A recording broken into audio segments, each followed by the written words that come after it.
He's a reciter, an artist, a host, and a TV presenter. Ali Fadhil has done it all. Bismillah ar-Rahman ar-Rahim. Allahumma salli ala Muhammad wa ali Muhammad. Folks, thank you so much for joining me on another episode of Nothing But Beauty with Malihe. This time my guest is the one and only Ali Fadhil. Assalamu alaikum, Ali. Can you hear me? Alaikum assalam wa rahmatullah. I hear you loud and clear. Thank you so much for joining us. How are you? I'm doing fine, alhamdulillah. All well. We've started the year. All of the New Year's resolutions, they only lasted a month.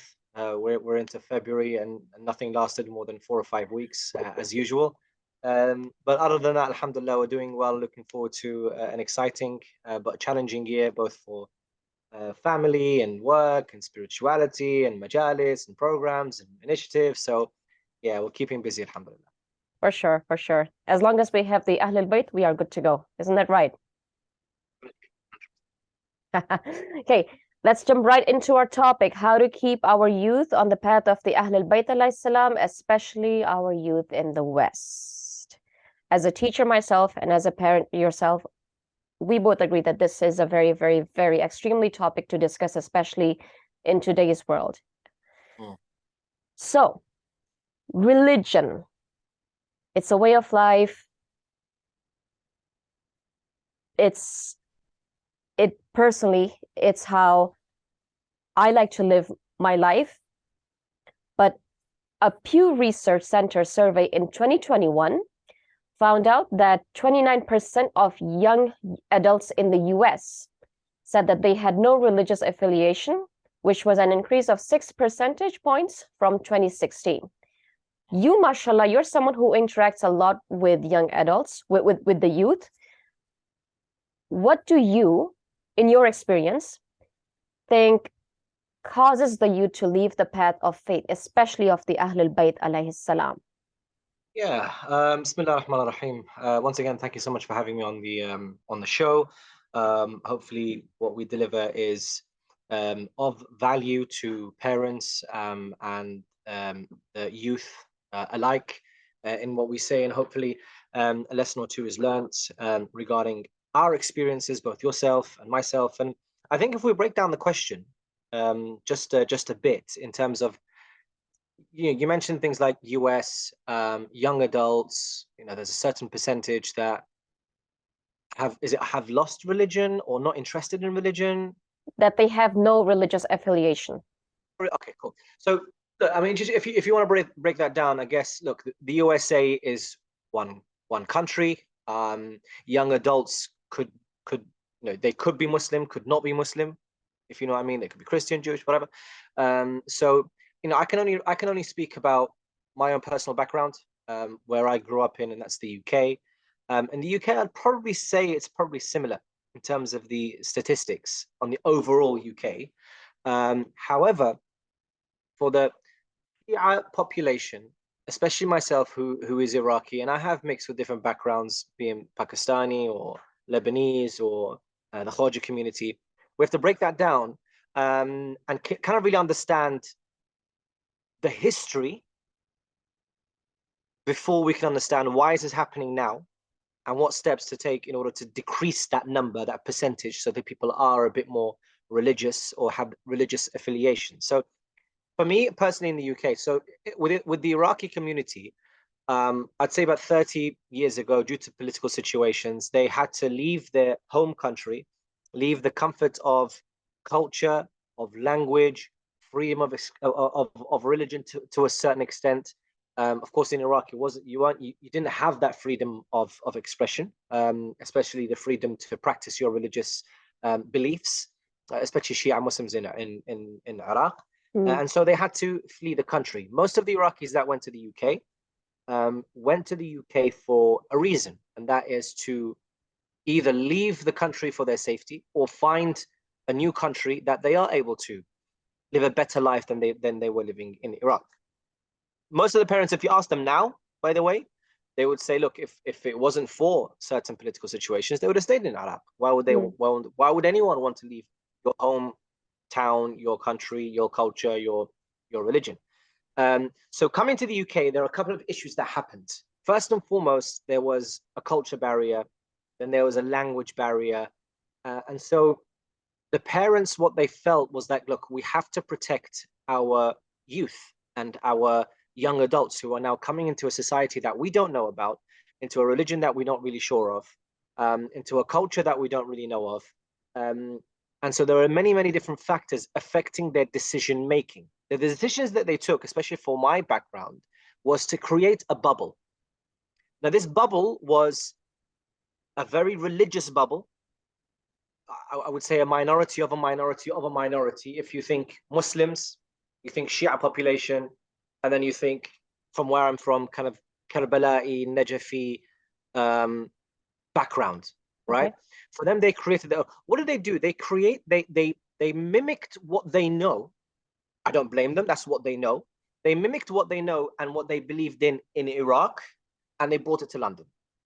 So all of the rituals that I grew up with, all of the culture that I grew up with, was the culture and the religious understanding and the rituals that were practiced in Iraq, specifically in Karbala. That's where my parents are from, right? So what we have to understand is, okay, so the youth lived through a bubble, but what the parents didn't know, that there was two bubbles. A bubble which, when they come back from school, 3 to 9, and a bubble which was school, which was 9 to 3. Most of the parents did have an idea, did not have an idea of what was going on in school. From their perspective, they didn't need to put food on the table. So they went to work, either taxi drivers or opening shops or whatever they could, in terms of being able to survive. So they didn't know what was going on behind the scenes between when they were in school. Many, many different influences could have affected their children. They might have known about, they might not have known about. But the bubble that they created, and the realistic bubble that the kids lived in, the more attractive bubble, which was youth, children, the way they talk to each other. So I don't want to mention things that are inappropriate, but inappropriate language, for example, inappropriate behavior. All of this was attractive to the youth, which was not really known to them because they lived in a bubble, which was a religious bubble. Now, this religious bubble was, in a way, forced on them. They didn't have a choice because the parents didn't know better. The parents thought, okay, I need to protect my kids. I need to protect my youth. I live in a country that I don't know the language. I don't know the culture. I don't know what's right and what's wrong. But I do know is that this, whether it's Christianity, whether it's English, or whether it's the UK society culture, that will lead our kids astray. What do I need to do? Create an atmosphere in my mosque that is a religious atmosphere. Now, what happens then is that the kid grows up. At home, he's being told one thing. In school, he's being told another. Yep. And so there is there's a clash, a generation clash, an age clash, a culture clash. And so the kids naturally went towards what their friends were finding interesting. It could be football, it could be soccer, as you guys might call it. It could be fashion, it could be, at the time, it was like, video games and video consoles, all of those things. But then what also comes with that is things like sex, things like drugs, things like relationships. All of that came with it. So the parents, and also with the rise of social media, that issue then became tenfold. The issue of there is no understanding between the elder and the younger, or there is a lack of understanding between the elder and the younger. What makes the younger tick isn't what the elder thought it was. For them, yes, going to mosque is exciting for them, the elders. Doing these rituals like latom and anashid and lectures, that was exciting for them. Yeah, but it wasn't exciting for the kids. The kids didn't care about the lectures. When I was young, I didn't care about the lectures. I didn't care about the rituals. The rituals was fun to take part of, the latom and the processions and all that. That was fun. But it wasn't like it wasn't life changing. It wasn't something that had a core belief in Allah subhanahu wa ta'ala, a core, real belief in the Ahlulbayt alayhim salam. Yeah. So rise of social media had a massive impact. Generation gap, age gap. So those kids, it's no wonder that 24, 25, 26% of the US population are, they're not really God conscious, especially the youth or the young adults. Because the only way that they can relate to God is the center that they go to. The center that they go to, they're just not interested. They're just not interested. Yeah. And because of their lack of interest, it means that, look, they may be Muslims, but they're not really practicing Muslims. And once they gain their independence, age of 18, 19, 20, they're going to say, you know what, I not really care about religion. I'm just caring more about my education or my life or whatever it is that they want to do. That makes sense. What do you think about music? Because you mentioned social media. What about music? Because I myself, when I was in my late teens, I used to be a big fan of Marilyn Manson. You might have heard of him. But, lyrics like, I never hated a one true God, but the God of the people I hated, and just, being like just this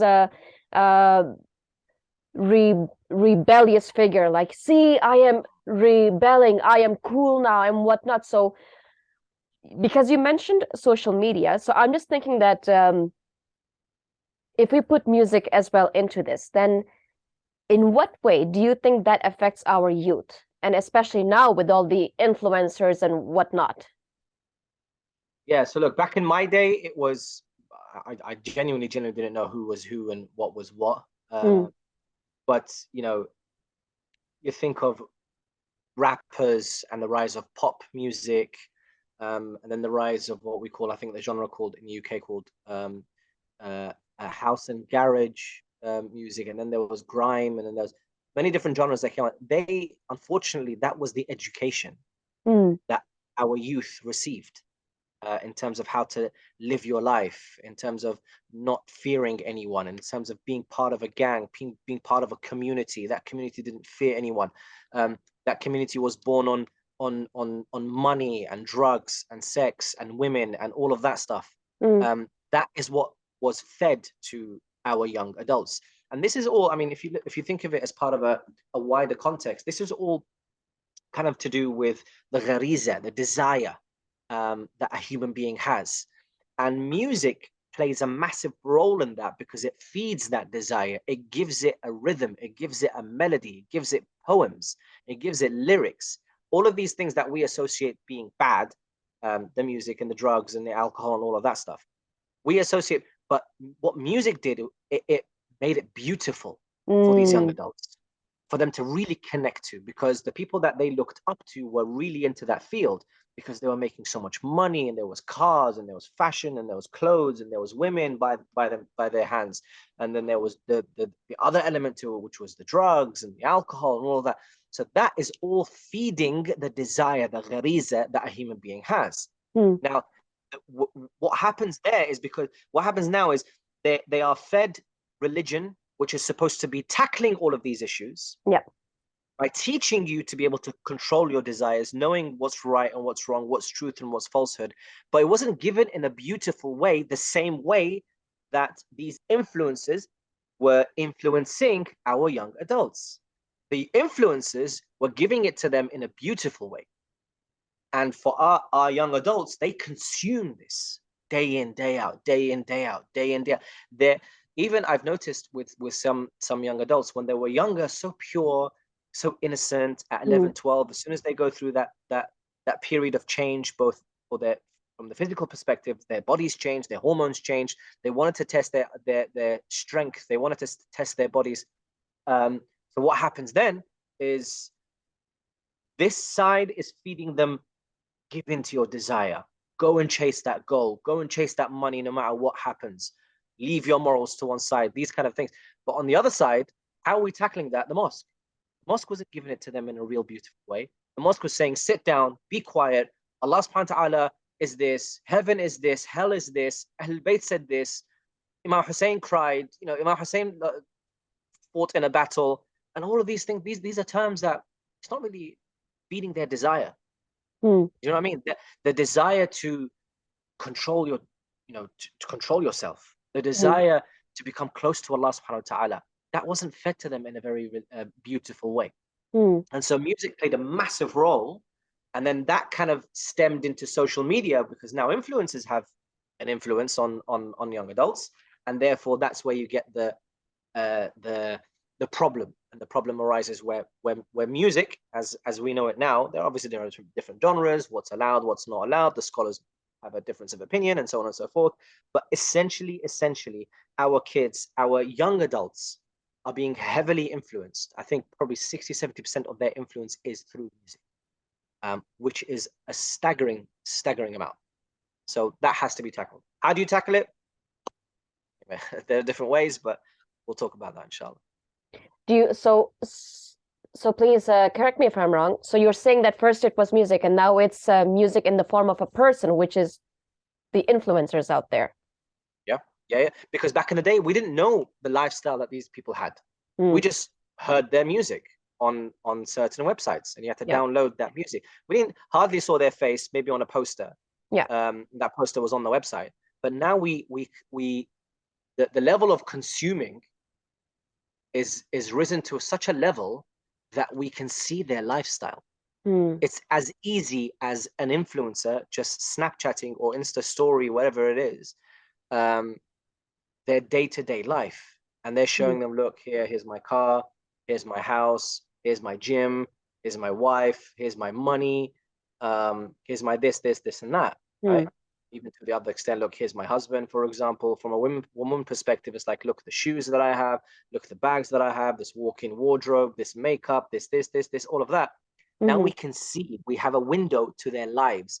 How did they get to that? Well, no one really knows, unless it's their music. The music got to that. So for a young adult, he's thinking, I want that. How did he get that? Music got them to this result. So therefore, I need to use music to get to that. Our scholars, they're not painting the final picture for them in a beautiful way. All they're saying is, look, this life is transient, for the akhirah, all of that stuff, and there is a heaven, there is a judgment. Great, but I'm still living in this life. How do I make my life here better? How do I live in a way which is financially stable, but also religious, where I keep my ethics, keep my morals, but don't, and also be able to attain a life which is comfortable for myself and my family? How do I seek money in a way where I want to live comfortably, but also in a halal way? Do I take halal seriously? Haram? There's many different questions that the scholars are like, no, just love Allah subhanahu wa ta'ala, attach yourself to the Ahlulbayt, and it will all result well for you. But no, it doesn't work like that. Give me practical. I need something tangible, something practical that I can use in my life in order for me to be able to live a life that is halal and live a life that is morally right, reaching Allah subhanahu wa ta'ala, but also live comfortably. I live in a nice house, I have a nice car, all of that stuff. Allah hasn't said that I can't have that. Of course I can have that. Have it through the correct means. Perfect. Yeah. The mosque, our mosques, our Imam Bargas, we both know how crucial they are in creating and developing successful Islamic societies. Why do you think there is this disconnection between our youth and our mosques? So much so that our kids don't want to go to our mosques. There's a couple of things. First and foremost, I have been bashing the elders and the scholars and the mosques and stuff. I have to kind of put in between brackets what they have done so far, considering the difficult circumstances that they were in, is nothing short of amazing. Let's not fool ourselves. The mosques, many of the masajid, many of the mosques that have been able to run on a weekly basis, opening their doors to the community, being able to hold programs, spending from their own pockets, that in itself is fantastic work.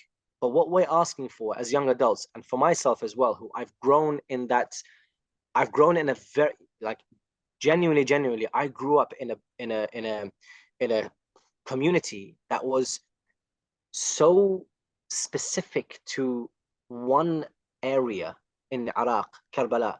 I grew up in such a very niche, um, niche religious group that genuinely I was surprised when I saw a person who was Pakistani or different complexion to me.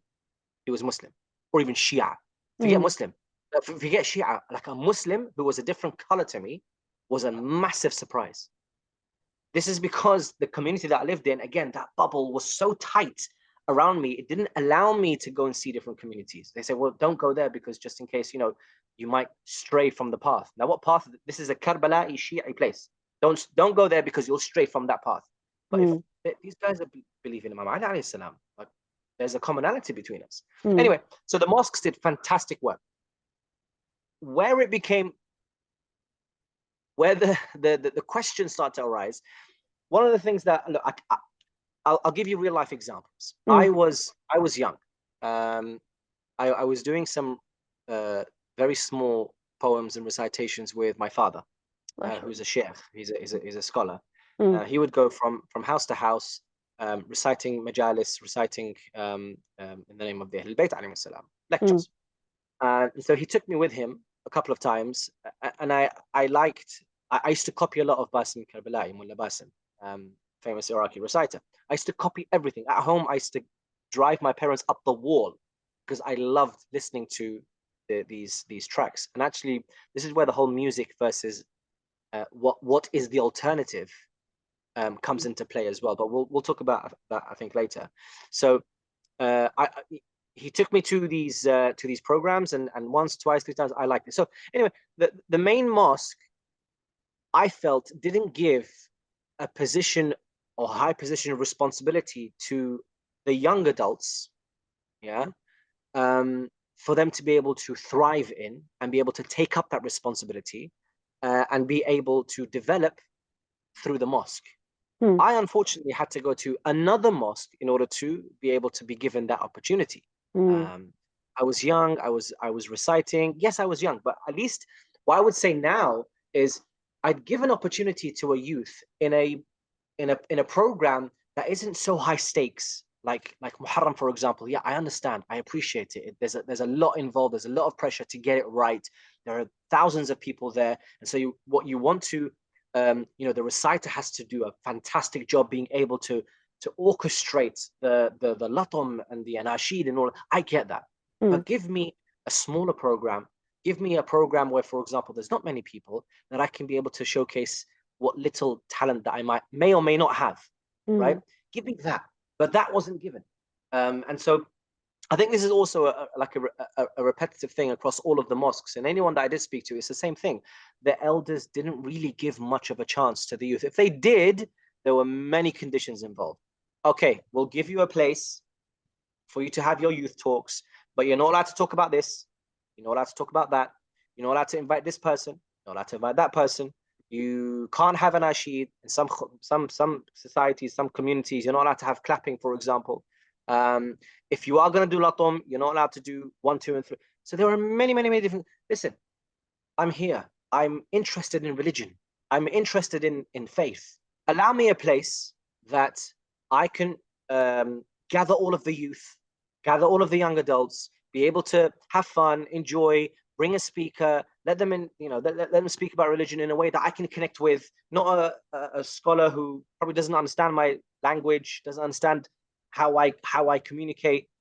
So that's where the problem started as well. So not being able to give a proper opportunity for the youth. And actually, in this day and age, we can see the results of their decisions 20 years later, when most of the young adults just fled that mosque. They fled. Every single one of them said, you know what?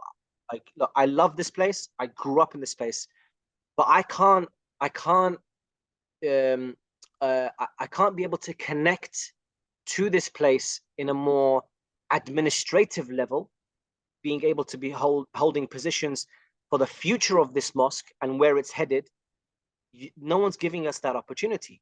And so I have to go elsewhere. And that's why, actually, in a good or bad way, especially in London, you saw many different youth groups that grew as a result of the main 2 or 3 mosques not really giving an opportunity for the younger adults.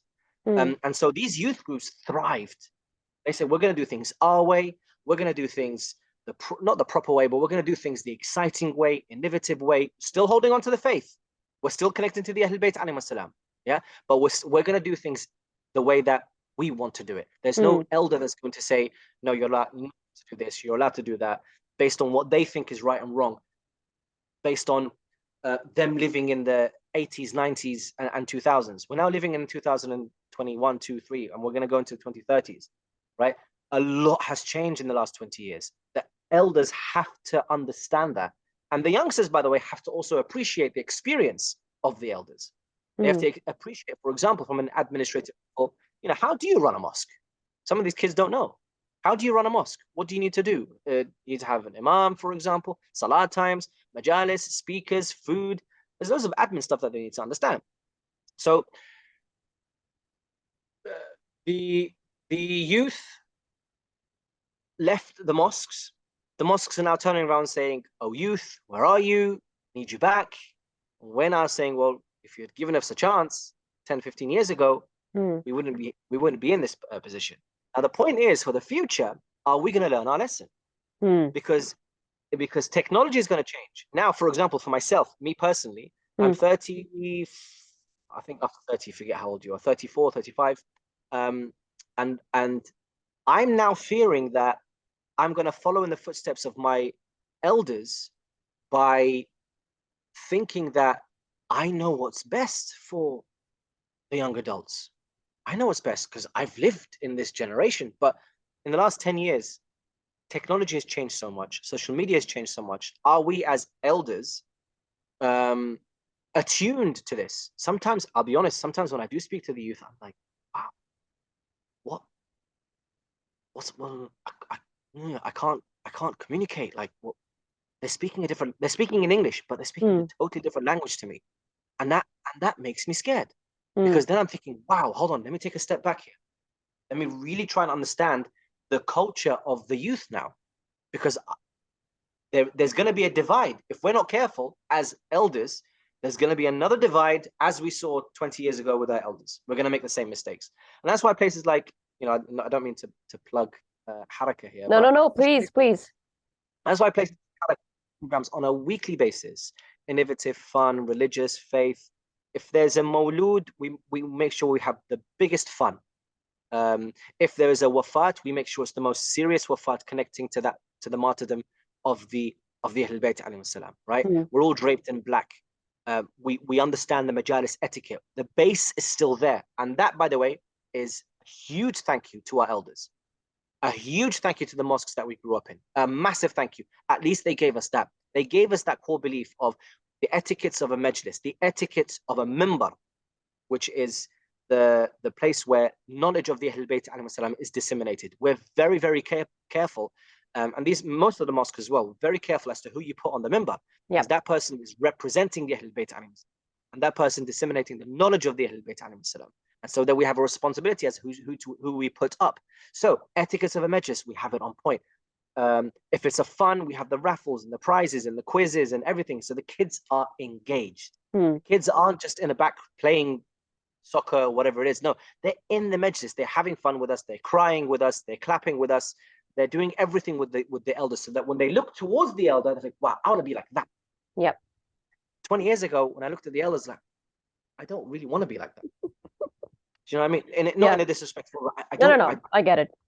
There's this. So the mosques, great work. Do we now have to kind of change that so it's institutions rather than a mosque where it's the Ithna Ashari Dar Tabligh of, for example, the community of Essex or the community of London or the community of North Wembley. These are places of worship. Great. Does it mean we have to create these exact replicas? No, we don't. I mean, Haraka is doing this week in, week out. They're doing programs week in, week out in a center. Called Diwan al-Kafil, and also many thanks to Diwan for allowing us the space to be able to hold these programs. Where 200, 300, 400, sometimes, one time we had Milad Imam Ali alayhi salam, we had 900 people coming in, and Oh, this is a mashallah. random Thursday, just a random Thursday, right? Every single Mashallah. Thursday, start Dua Kumail, then do programs. It's the consistency that helped. It's not just like, oh, no way, there's only 10 people here, let's not do this anymore, no one's really interested. No, keep going, keep going, keep going, keep going. Weekly, people understand that there's a weekly program where they're able to have fun, there is food, and they're able to connect with and socialize with their peers. Amazing. Absolutely amazing. Inshallah, I will come and visit you folks when the next time I'm in London. So I might have digressed a bit from the topic, but I just I'm just no. talking, and yeah, hopefully. No. You were on point. On point.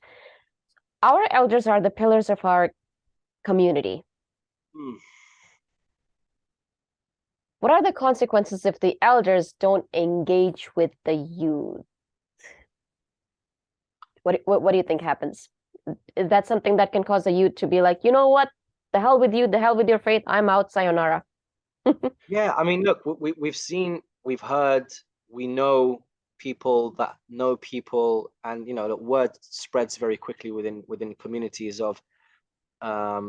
I think I was listening to a voice note of a very concerned friend of mine who was saying that as a parent, she came to this friend of mine and said to them, look, my son is now conforming to a different lifestyle. Mm, And this different lifestyle is way far away from Islam. mm, Help me, what do I do?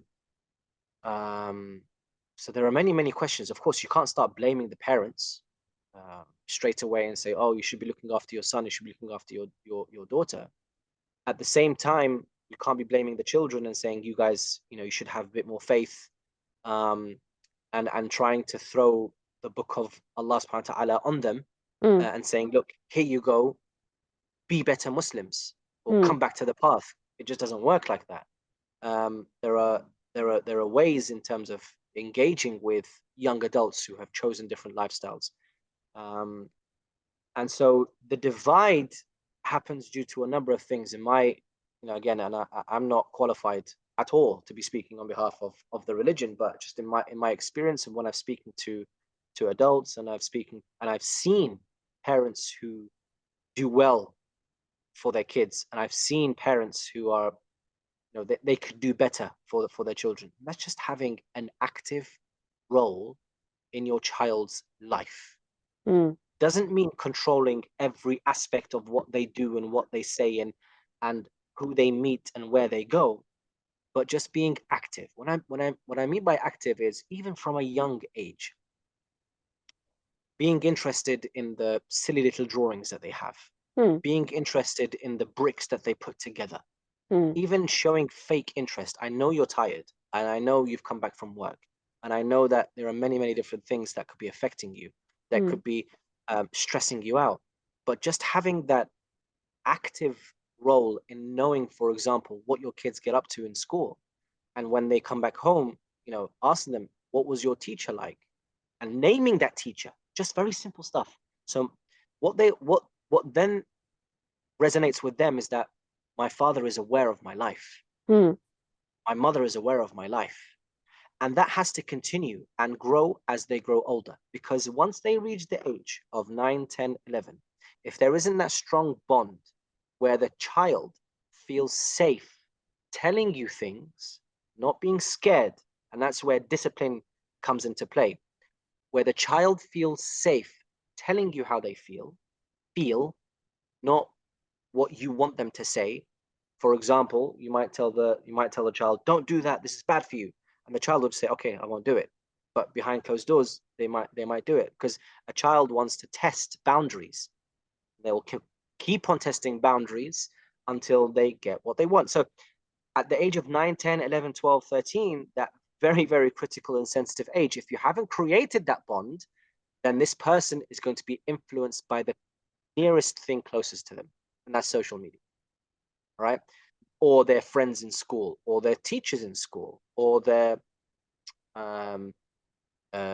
friends in the community, for example. It could be mm, anyone. But if you don't have an active role, with your child, for your child to feel safe to speak to you, then problems will occur years down the line. Yeah. And so, in response to the question, is there a divide? Yes, there is. How do we get past that? Well, we can't now blame it on language, because I speak the same language as my kids. My generation before me, my parents didn't speak the same language as me. I had to be a bit more proactive and try to learn Arabic, or my parents spoke only Arabic to me so that I could speak to them. That's the only way I can communicate with them. But did my parents have a full understanding of where I'm going, what's going to happen, who I'm with? Yes, they did. But did they have a full understanding as to what exactly are the conversations? Maybe they didn't. Of course, I'm not saying as parents now we have to have full annotations of what they're talking about, but at least expose them to areas that could be of interest for them that is safe. The local mosque, for example, is a good thing. Creating family groups where similar-minded families. Also, you can the kids can hang around with each other. There are many different things in order to kind of bridge that gap between them. But the most important thing is listening to them, actually listening to them. Because look, again, from first-hand experience, and I experienced this with my brother, Mehdi. May Allah protect him.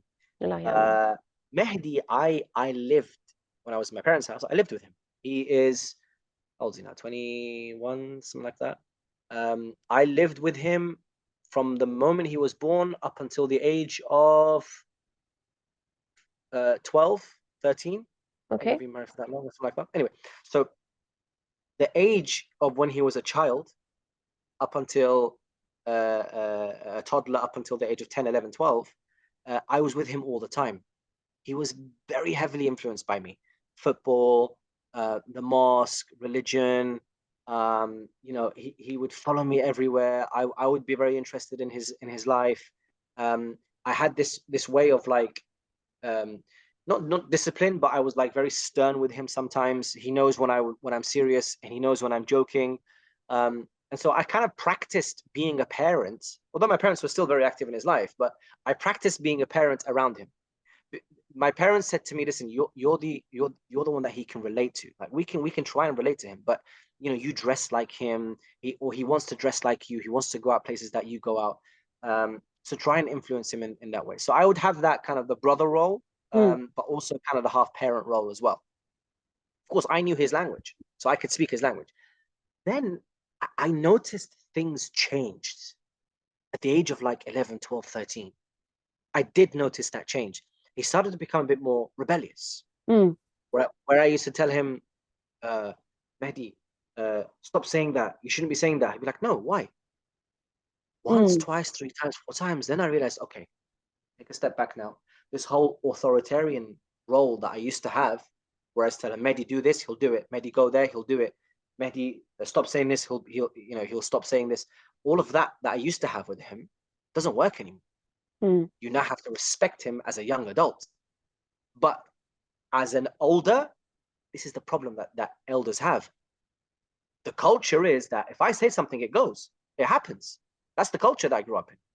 Parents say something, kid says yes. There's no such thing as having a rebellion, right?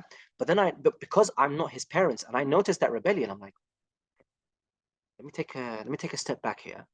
Let me actually find out what is going on here, because I know I went through this. My parents were okay in dealing with that change that I had, but then I knew I had more of a responsibility because he's my brother. And so I then had to kind of change my way in terms of how I speak to him. I no longer started to order him around. I no longer told him, you do this, you do this. I now included him in decisions for the family. I included him in adult conversations. Sometimes he was interested, sometimes he wasn't. Right? But then it got me thinking, okay, as a wider context, the elder generation must take a step back and understand, away from ego, let's bring ourselves down to a level that they can see us and we can see them. A kid just wants to know that the parents see them.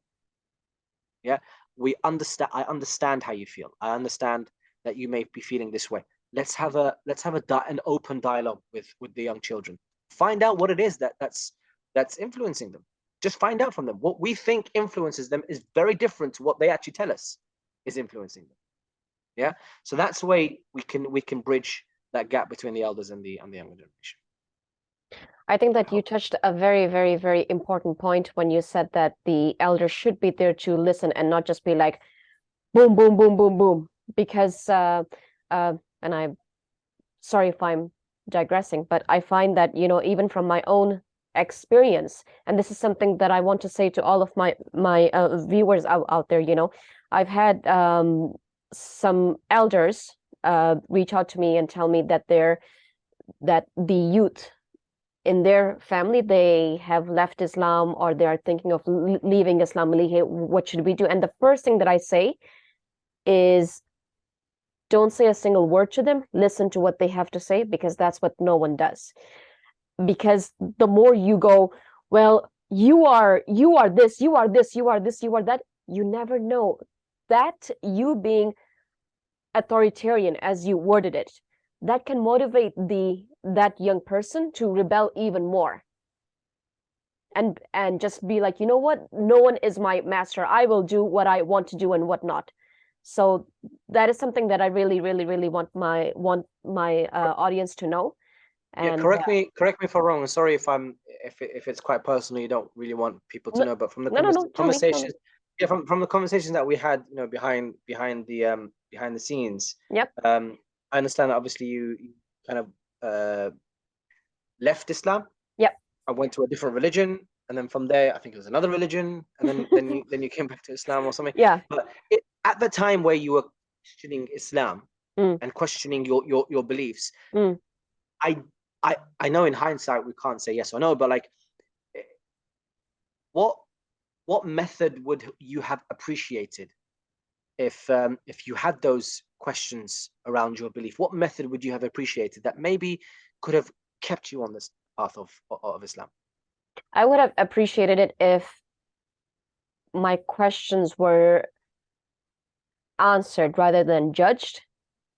I would have appreciated a safe space for me to ask my questions. I would have appreciated a safe space for me to even vent. Because sometimes, let's be honest, living the how do I word this? Living the life of living life on the path of the Ahlulbayt alayhi salam, it's extremely difficult. Let's be honest. It's not all hunky-dory. It's extremely difficult, but at the same time, it's very rewarding. But as a young person, I had many questions. There are many things that I did not understand, but then I was not allowed to question them because, hey, what's going through your mind that you're questioning this? You're inside a mosque. You should not say this. You should not ask this. But it's like, why? If you're going to say that Islam is a way of life, then shouldn't you also discuss various topics? You know? So I think that for myself, I would have stayed in the faith if I wasn't judged and if I wasn't ridiculed because of my questions that I had at that time. So yeah. But for myself as well, throughout my journey, I had an amazing relationship with my mother. And when you have that, yes, of course, she's mashallah, she's a practicing Shia Muslim. And it was actually her hands that I held when I recited my Shahada again. So anyway, when you have that, I would say that my connection with my mother, my friendship, if you will, with my mother, it protected me from a lot of things. In a sense that, okay, I don't necessarily follow the same path as she does, but she is my mother. We have a mutual trust. Absolutely, absolutely. I mean, she wasn't happy with the life that I chose, but there is a mutual trust, and I will not betray her trust by doing things that are prohibited by Islam. So when you have that connection, that can also be a life-saving That Yeah, cannot be a savior. I was gonna say it's like a lifeline. There's still that rope that can bring you back to the religion. Like a lot of people when they leave Islam, they're immediately judged and they sever all possible ties for them to come back. But I think what's amazing is that your mum said, look, and you had that respect for your mum, and your mum had that respect for you to say, look, you're going through your own decisions. I've done what I can as a parent. But you're an adult, you make your own decisions. I'm still here if you need me. Yeah. Right. That is what's the most amazing thing. And that is actually, again, to answer the question of the elders and the young adults, that is exactly what we need. We need parents to be a bit more compassionate to our children, because our children are going through so many influences right now. Before, back in the day, it was just school, friends, consoles, and maybe a bit of internet. If you managed to log on. Sometimes it wasn't even allowed at home. But now your phone now, you have access to the whole world. So our kids are very confused because there's so many different influences. But that's why you need parents to be a bit more compassionate, a bit more merciful, to understand and appreciate that these kids are going through hormonal changes, friends, society, pressure, peer pressure, and all of that. So, how do they fit into? They don't want to get bullied. They don't want to get ridiculed. They do want to fit in. And so, how do we make sure that there isn't a way for them to come back? Is through mercy and compassion, just being nice to your kids, being Ali, I've had some parents reach out to me crying and being just so angry and saying, you know what, I just cannot deal with this anymore. And the first thing I say is, do not sever your ties, because if you sever your ties with your child, guess what? The judge system is going to come and say, oh, your parents don't accept you. It's okay. We will love you for who you are. We will love you for your choices. Come over to our side. You do not want that. You do not want that, because that happened to me. It did personally happen to me. But alhamdulillah, everyone please make dua for my maman. But alhamdulillah, I had my maman's trust. That is what saved me. If I did not have that, I don't think that I would have been Muslim right now. I also think you mentioned a very, very important topic, and that's that even if people, young adults who are going through those hormonal changes and those thoughts and feelings that they may have, which is influenced by wider society, and they may want to go through a different lifestyle, that other side is very caring and loving, and as you mentioned, they will open their arms very, very willfully and happily open their arms to that community over there, which doesn't discriminate against race or gender or culture or religion or background, whereas they paint the picture that religion does discriminate against race and gender and religious background. And so the young adult who's going through all these feelings and just wanting to be accepted doesn't get accepted to what's close to home, gets accepted elsewhere. And that elsewhere is a path that we don't want our young adults to enter into. It's very dangerous. It's extremely dangerous. And wallah, you do not even know how much you get sucked into it in the name of love and acceptance. Because, hey, oh, honey, your parents don't accept you. That is fine. We will be your parents. We will accept you. You think that, oh, by you going to the other side, you will be accepted and loved? Absolutely not. No, stop kidding yourself. I have lived through that. There's nothing for you on the other side. Absolutely nothing for you on the other side. Sorry, I can talk about this topic for. So, my next question, it's I think I may have touched on this before, but whatever. Yalla. How do you suggest that our youth become more involved in our mosques and programs? Yeah, I think we touched upon this, and that's just, I think from our discussions after we touched upon it, it makes a bit more sense, and that's just respecting our youth, giving them positions of authority where you are mentoring these youths through these positions. For example, you could give a position where the youth is responsible for lights on and off. As simple as that, right? For them, it's like, oh my God, if I get this wrong, the whole place is going to be dark. Or, if I get this wrong, the parents are they're gonna shout at me, so I have to get this right. But for them, you're given a position of authority. For you, it's just switching on the light and off. It's not that deep, as we say, right? It's not that bad. But if you mentor them through that position, so for example, you tell them the importance of this position, how you do it, you train them just on a simple position. It could be that, or it could be as excuse me, or it could be as difficult. It could be as difficult as doing the sound, for example. That needs a trained ear. There needs buttons need to press. It could be as difficult as that position, which is integral to a program, or it could be as simple as giving out food or switching the light on and off, right? But the whole idea is to, again with young adults, young children, parents, it's active involvement in their development, actually caring that this person, you want to train them to do well in their role.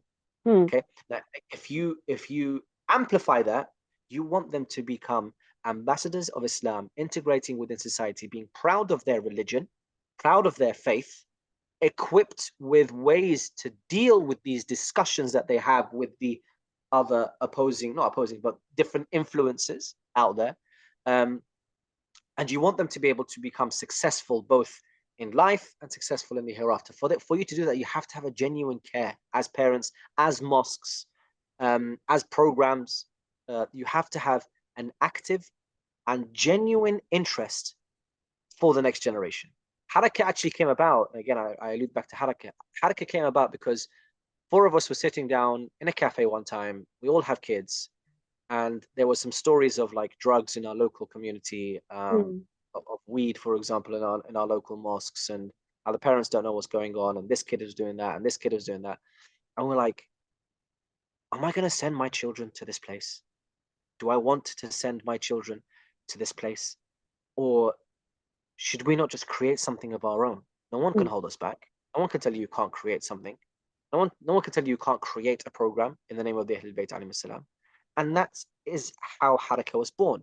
4 of us had a passion for our children to be able to grow in a safe place, an environment of religion, an environment where they're able to satisfy their religious needs and also satisfy their social needs by making friends in the local community, by being able to equip them with the knowledge that they need in order to be successful, hopefully, in this life and the next. And so it's the responsibility of the adults to listen, to engage, communicate, not just tell them, Ahmed, switch on the lights. Ahmed, go and get the food from the fridge. Or you think that you're giving them positions where they have to be responsible. You think that, oh look, they're being involved in volunteering, but what are they actually doing? You're just telling them to bring some food, or you're just telling them to put the chairs out, or you're just telling them to clean up. Are you actually having an active role in their lives? Do you hold regular sessions with them? Are you mentoring them one-on-one? Do you reach out to them aside from Haraka or outside of Haraka? Do you reach out to them and say, hey, Ahmed, how you doing? What's happening in your life? What's going on? Anything I can help you with?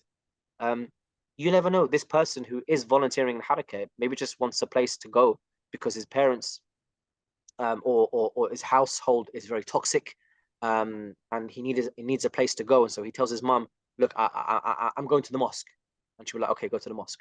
That's fine."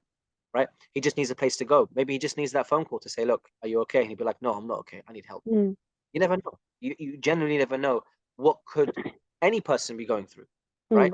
And so just genuine care, having that open line of communication.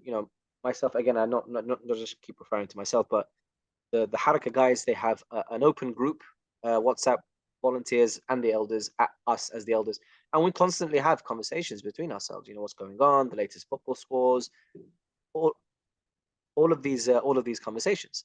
And so having that open line of communication, understanding that yes, as adults, you need to make decisions for the betterment of the community. No problem. You can have those decisions, but also involve the youth. Not just create another youth committee, right? And then that youth committee is expected to create programs, but no one's really interested in youth committees. No one really goes to the programs that are organized by the youth. It has to be a mix of adults and the younger generation, because unfortunately, the speakers, the reciters, they only take notice when the elders of the community call them. If a youth who's 15, 16 was to call me, for example, I would take it seriously, but it sounds better if the elder of that generation or that community would contact myself or any other scholar or any other reciter, right? So you need that mix of experience and young passion, that raw energy to do good and to make a change, or to be busy with the majalis. You need that, but you also need a wise, knowledgeable elder community to be able to balance the two. I think so, anyway. Wouldn't it be absolutely amazing, seriously, if inshallah Haraka opens its own private Islamic school? Legit. That would be amazing. Seriously. Yeah, yeah. I mean, it would be nice. It's a very, very, very tough field to go into. I mean, first, let's take baby steps. I mean, do you, I have to, again, side note, give massive thanks and praise to the center, which is called Diwan Al Kafil, who's owned by Sayyid Fadhil Kharsan, who from day one have opened their doors for Haraka and allowed us to have weekly programs, Mashallah. in their center. And their center isn't just a warehouse that they make, a makeshift warehouse made into a lights and doors. No. They've gone state of the art building and interior in terms of the lighting design and the massive screen that they have and the car park. Everything, alhamdulillah, is so well equipped for us to say, you know what, we don't have to worry about parking. We don't have to worry about lighting. We don't have to worry about sound. We don't have to worry about the screen. Mashallah. Everything is ready for us to be able to give the best that we can. But in an ideal world, we'd love to have our own place. One day, inshallah. Yeah, one day, inshallah. So baby steps. Hopefully, after having our own place, we can segment that place into school, and that could Inshallah. be a place that we can go. Inshallah. Inshallah. Wallah. All my sincerest praise for you. I'll remember this. I'll remember you folks when I go to Sham, inshallah, soon. Allah. So, schools, public institutions. Myself, I'm a teacher. Yourself, you're a father, as well as a teacher to some extent. Some of our youth attend public institutions where sometimes there is a lot of pressure, if you will, to engage in the lifestyles that are not supported by Islam. How do you think we can protect our youth? How do you think we can help our youth solidify their faith so much that no matter what comes to them, they're like, nope, not for me? I mean, I've always been an advocate of, look, the mosque is great in terms of education and strengthening that religion and faith, but true upbringing really does start at home, because you go to the mosque once a week, twice a week if possible. How much are you really going to be influenced by the mosque in terms of being able to equip you with the knowledge to be able to battle these outside influences? Not much, not many. The home is where it starts. The home is where the real education starts. Again, having that active role in who your kids' friends are, not choosing your friends for them, but knowing who they are, right? Knowing what possible conversations that they could have, and just equipping them with a way of them to engage with religion that is interesting, it is exciting, it aligns to what interests them, it aligns to what is interesting for them that they learn in school, for example. It aligns to their way of life. Islam is, as we know, a way of life. Islam is not for adults only. Yes, you start practicing as you get sins that are written down and all of that. Your book is opened officially when you become of age. But Islam starts at a young age. I find parents, for example, they make it a point to pray. They don't ask their kids to pray with them, but they make it a point to pray in front of them. Yeah, they make it a point. They put the sajada out and they pray once, twice, 3, 4, 5 times. The kid comes and says, "Baba, what are you doing?" "Baba, I'm praying." "What is praying?" Because they're always inquisitive. They want to know what their parents are doing, especially at a young age, right? If you say to them, "I'm praying," "What is praying?" blah, blah, blah, you can start to explain. You don't sit down and say, "Listen, Baba, I'm going to teach you about religion now." "Well, I don't care. I'm praying." "Why? Don't. This is not working for me as a kid, right?" But through your actions, through your actions, your child will want to mimic this. Yeah. um, um, it could be the conversations that you have with them, how you speak about God. And I think first and foremost, we put a lot of emphasis on the Ahlul Bayt alayhi salam, and rightly so. And rightly so. But sometimes we forget the fact that the Ahlul Bayt alayhi salam were so devout in their service to Allah subhanahu wa ta'ala, in their submission to Allah's will, that we lose that sometimes. The love that they had for Allah subhanahu wa ta'ala. It's like we have so much love for the Ahlul Bayt when we should also be directing this enormous love that we have for the Ahlul Bayt, that we're willing to sacrifice ourselves for them. We should also have that same fervor, that same love for Allah subhanahu wa ta'ala, because Allah subhanahu wa ta'ala, God is what is the pinnacle of what we should believe in, and then everything else comes after them. Prophethood, Nubuwwah, Imamah, all of that comes afterwards. As a means to get to God, the Ahlul Bayt are the most perfect. Fine. I fully agree with that. That's why we have to stick to the rituals that the Ahlul Bayt and how we connect with the Ahlul Bayt. These rituals that we know of, day in, day out, week in, week out, year in, year out. We'll go to Ziyad Arba'in, take them to Iraq, take them to let them see for themselves. Kids have a fantastic way of connecting with things that they see, not just things that they hear. Let them see the Ahlul Bayt alayhi salam. Let them see the shrines. Let them see the people walking towards Imam al-Hussein alayhi salam. Because that way, once they start asking questions, but why did Imam al-Hussein go to Karbala? Then you can start introducing God and Allah subhanahu wa ta'ala in the equation. So the more you strengthen and the more you have these open conversations with your kids at a younger age, when they're older and they start to understand a bit more about what's going on when it comes to male, female, relationships, and the outside influences, then you can equip them by starting to educate them as to what is right and what is wrong. When you start to educate them on what is right and what is wrong at a young age, then they'll be able to discern for themselves at the age of 11, 12, 13, 14. They'll be able to discern for themselves what is right and what is wrong. What is their common denominator here? What is their reference point? For now, social media is their reference point. If social media says it's right, then it's right. If Google said it's right, then it's right. Parents, I don't care about you guys live in a different generation to me. You don't know what's right and what's wrong now. My reference point right now is social media. But what we need them to understand is that their reference point is Allah subhanahu wa ta'ala. And how does Allah communicate to us? Through the Quran, through the Ahlul Bayt.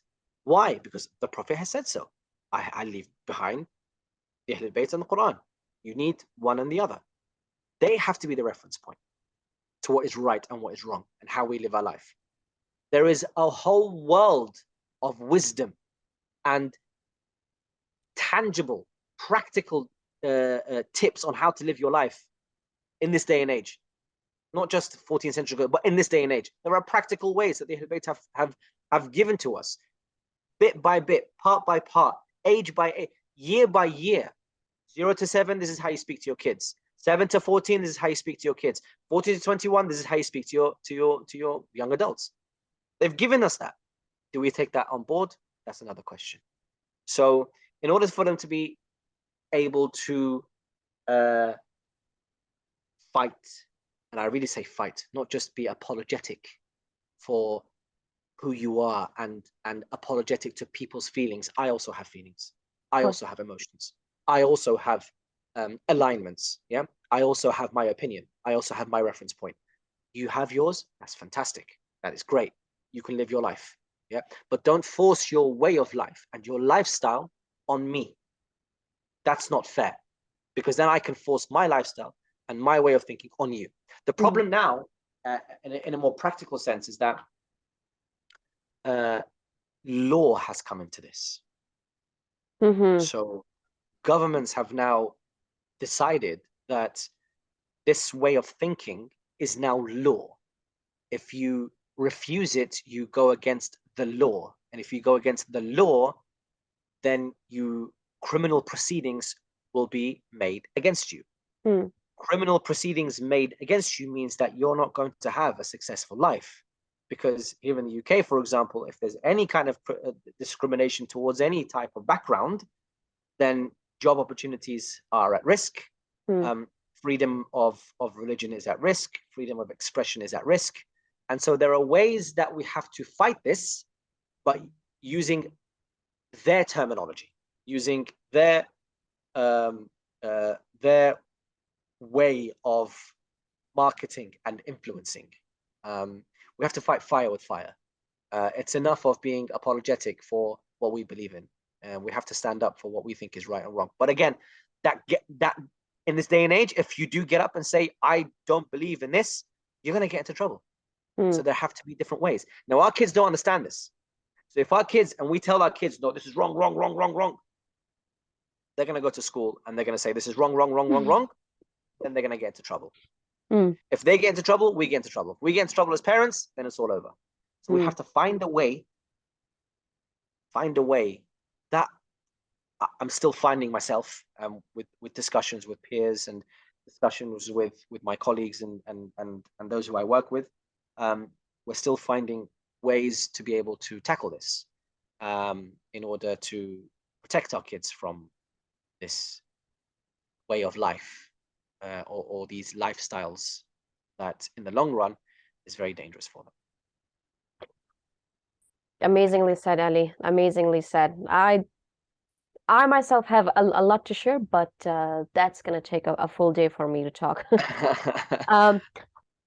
My last question for you, Ali.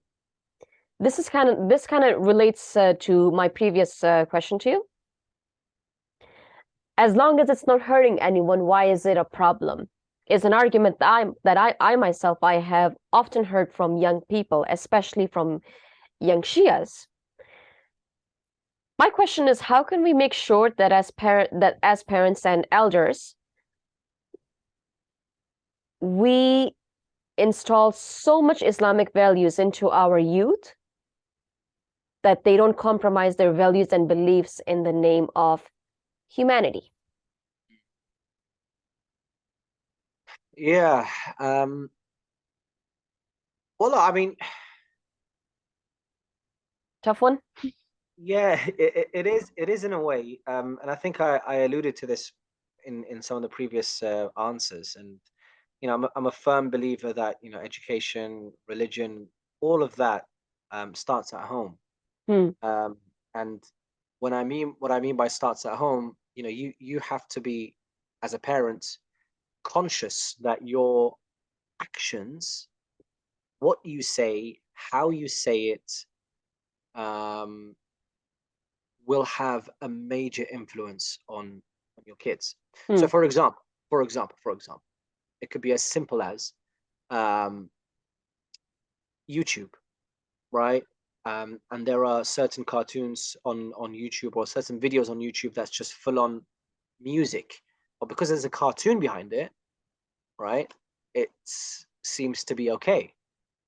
So in a kid's mind, because parents are relaxed with music for cartoons, then there is no boundary as to what is right and what is wrong, because to them it's going to be very confusing if, for example, a song comes up from an artist. You tell them turn that off, they're going to say, well, why? Because so and so was on, has the same instruments, has the same everything, that was okay, but this is not. So there's confusion here. Okay, when there's confusion, what happens is the kid says why, the parent doesn't have an answer, be quiet, I'm the parent, I'm telling you to stop. The kid, his question unanswered, and I think that you can relate to that quite a lot. The question remains unanswered. He's been told no reason just for asking a question, and that leaves a resentment in him. that resentment is going to be hidden. And the more it happens, the more he'll get answers where? In the outside influence. His answers outside. Because he's not getting answers at home, he'll get his answers outside. When he starts getting his answers outside, that's when the outside influence can infiltrate the mind of what? Young adults. So what we need to do is we need to be very, very active in terms of parenting, active parents, not just parents going to work, putting food on the table, getting them dressed for school, picking them up, letting them watch whatever they want to watch on the screens or on YouTube or whatever it was, giving them dinner. Okay, let's read you a quick story, bedtime, let's do your homework, quick, bedtime, 7 o'clock, because I can't be bothered for my kids anymore. 7 o'clock comes, they're put to bed, and I can just sit down and relax and have my lifestyle again. That's not parenting. That's just having your kids survive. It's not active parenting, is it? So we need to be more aware and conscious that as parents, being engaged with your children, being engaged with their school, knowing exactly what their school is teaching the kids, be it private school or non-private school or state schools, challenging the schools, because, and again, with these schools, you are allowed to challenge them. It's not like the schools, whatever they say happens. No, you're allowed to challenge them. You're allowed to question. You're allowed to put a bit of pressure on them for them to be able to say, okay, we won't teach this. It's fine. They can make that decision. Anyway, so the whole thing in terms of being able to instill the love of the Ahlulbayt and those values all start kids. And the great thing about from a scientific perspective is that when you're born, the environment that you grow up in shapes your worldview. Yeah, there are connections that happen in the brain when you're a child up until the age of about 9 or 10. There are connections that happen in the brain that become so hardwired and deep rooted into your mind that it almost like connects to your soul, right? At the age of 13, 14, 15, it becomes very difficult to unlock these hard wiring, this wiring that's happened in the brain. It becomes very difficult at the age of 15, 16, 17 to unlock these wires. And that's why they say when you want to create habits, you create them at the age of 12, from the age of 10, 11, 12, 13, up until the age of 15, 16, because habits and personalities kind of form and take, they're cemented at the ages of 18, 19, 20. They can be still influenced, of course, but they're more or less cemented at that older teenage years. What you feed them when they're young is what gets cemented into their mind from a psychological perspective. It becomes cemented into their hard wiring, technically speaking, all of these connections that are happening. So you want to be able to instill love of the Ahlulbayt from a young age, hijab, God, praying, salah, som, through your actions, not just telling them what they need to do, but why. Kids always ask questions about why, and this is the time where you have to be able to answer them. If you don't answer them, at least say, Baba, I don't know the answer to this question, but I will go and find out. Is that okay with you? I'll say, okay, no problem. As long as you're honest, fine. Don't just say, because again, ego perspective, parents also have egos. They don't want to be challenged by young children. So the immediate response is to say, be quiet, I know better than you. Don't ask this question now, leave me alone. That's the immediate response. But if you're actually honest and say, listen, Baba, this is a very good conversation. Actually, it's very interesting. It's actually amazing that you're asking these kind of questions. I don't know the answer to this question. I'll be very honest with you, but I can go and find out. Once I find out, I'll give you the answer. Stuff like that. Just being active for the love of God. Inshallah, we're all active. Ali Fadhil, thank you so very much once again for agreeing to do this. Thank you. May Allah bless you. Folks, I will leave the link to Ali Fadhil's Facebook page, not Facebook account, Facebook page. Follow him on Facebook, follow him on Instagram, follow the Haraka Instagram page. It's all going to be in the description below. And thank you so much, Ali, once again. We know that it's a little too late in London right now, but thank you so much for giving us your time. May Allah bless you. May Allah bless us all. And may we continue being on the path of the Ahlulbayt alayhi salam, so our youth can learn from us, and may they Inshallah. carry the next generation. Ilahi Inshallah. Ameen. I also want to thank you as well for the opportunity to be able to share what little experience that I have in this life, and hopefully the viewers can benefit. And I always maintain that anything good that comes from me is from my parents, and anything bad that I've said is all from myself. So thank you very, very much for this opportunity to be able to speak and to share some thoughts with you. It's been very, very interesting. Thank you. Thank you. Thank you so, so, so very much, Ali. May Allah bless you.